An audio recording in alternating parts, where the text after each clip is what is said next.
అందుకు సత్యదేవు వ్రతమొక్కటి సాక్షి. సర్వులు ఒకటై నిర్వహించుటకు సత్యదేవు వ్రతమొక్కటి సాక్షి. సత్యనారాయణ వ్రతము శ్రీ సత్యనారాయణ వ్రతము.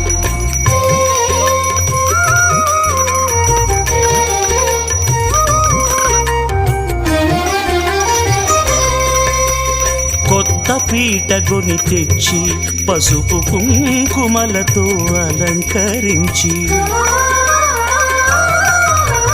కొత్త బట్ట పీఠముపై నుంచి తండులముల నిండుగా సవరించి, వక్కలాకులను చక్కగా పరచి దిక్కు నీవెయని మ్రొక్కవలెను. తొలిదొల్త గణపతిని పూజించి తలను భక్తి పూజాక్షతలుంచి పంచపాలకుల నవ